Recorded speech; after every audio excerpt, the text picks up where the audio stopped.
En venant sur cette terre, nous sommes d'abord nés des eaux et ensuite nous sommes nés d'esprit. Parce que lorsque notre maman a été au terme de sa grossesse, elle a commencé par perdre les os, ensuite le sang. Et lorsque l'enfant sort du ventre, il reçoit l'oxygène de l'air dans ses poumons et c'est ce qui le fait pleurer. En d'autres termes, l'oxygène atteste qu'il est vivant. Il y a d'autres moments, elle perd les os, elle perd le sang, mais l'enfant ne pleure pas. Il est déclaré cliniquement mort-né. En d'autres termes, l'oxygène n'a pas validé sa naissance. Alors, si nous avons compris le principe naturel de la chose, nous le voyons avec le Seigneur Jésus-Christ. À la croix, l'Écriture dit qu'il souffrait les douleurs de l'enfantement. Et de son côté ont jailli les deux symboles, l'eau et le sang.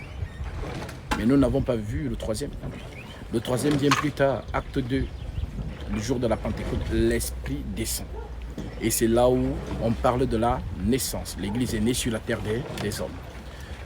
Voilà l'Écriture qui dit dans 1 Jean chapitre 5 au verset 7, il y en a trois qui rendent témoignage. L'eau, le sang et l'esprit, et les trois sont d'accord. Voilà le processus de naissance. Alors, si nous avons compris le naturel, qu'est-ce qui se passe avec nous? Lorsque le Saint-Esprit descend sur terre, le Saint-Esprit nous parle de trois choses. Repentez-vous et que chacun de vous soit baptisé au nom de Jésus-Christ pour le pardon de vos péchés et vous recevrez le don du Saint-Esprit. Donc, croire, c'est se repentir. Mais croire à quoi? Le Seigneur nous dit, vous mourrez dans vos péchés si vous ne croyez pas ce que je suis. Mais il est quoi? Le Seigneur Jésus-Christ est le Dieu Tout-Puissant manifesté en chair.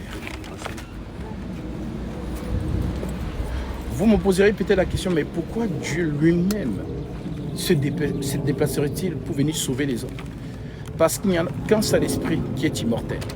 Conformément à 1 Timothée chapitre 1 verset 17, que je vais lire.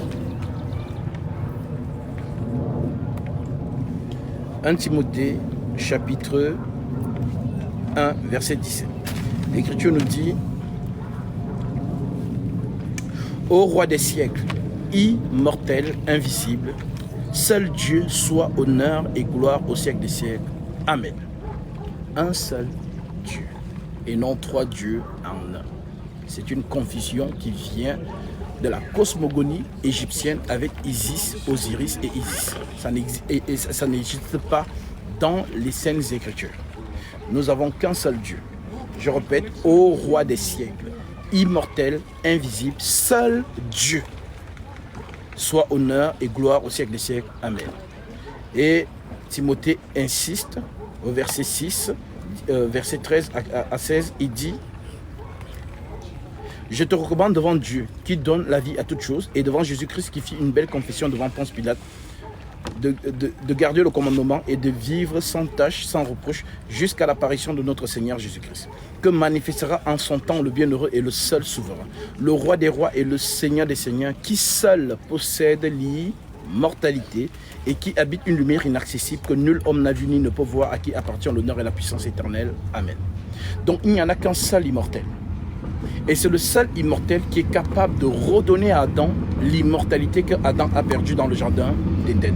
Car la parole lui fut dit, le jour où tu en mangeras, tu mourras.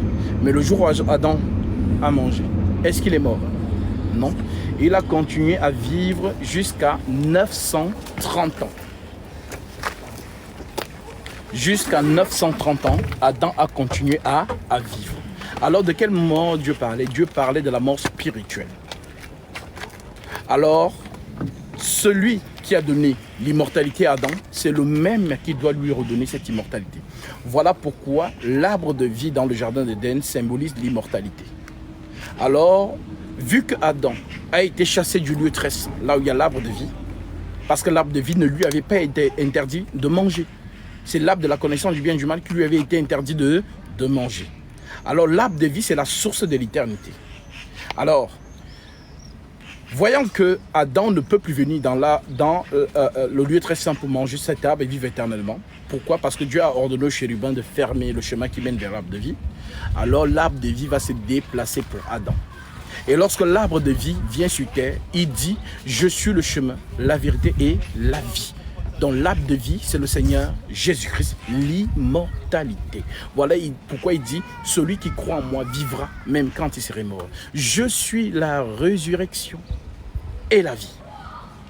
Voilà pourquoi l'immortel s'est déplacé. Et il est venu comme un simple homme pour pouvoir nous donner cette vie. Car l'esprit n'a pas de sang. C'est la chair qui a le sang. Alors il a fallu que l'esprit vienne former son tabernacle dans le ventre d'une Alma. La puissance du Très-Haut te couvrira de son ombre. C'est pourquoi le saint enfant qui naîtra de toi sera appelé fils du Très-Haut. En d'autres termes, Dieu. Donc l'esprit va entrer dans son tabernacle. Parce que l'esprit n'a pas de sang. Comme Aaron sacrifiait les animaux jadis pour que les péchés des enfants d'Israël soient pardonnés chaque année, il faut donc que cela s'accomplisse à la croix. Qui est le sacrificateur et qui est le sacrifice? Lorsque Jean-Baptiste voit Jésus, il le présente comme étant l'agneau de Dieu qui ôte le péché du monde. En d'autres termes, l'agneau qui doit servir d'immolation, dans lequel le sang infusera pour sauver les hommes. Maintenant, qui sacrifie cet agneau? C'est lui donc qu'on appelle Christ Melchisedec. Voilà pourquoi Paul, dans Hébreux chapitre 9, verset 11, dit « Christ est venu comme souverain sacrificateur ».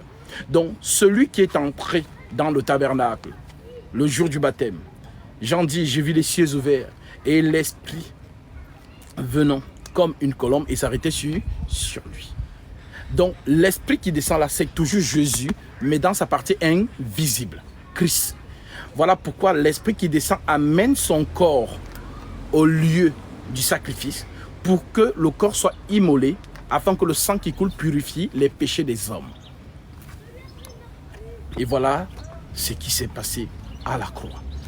Voilà pourquoi lorsque Jésus meurt, on dit que le rideau du temple se déchire en deux.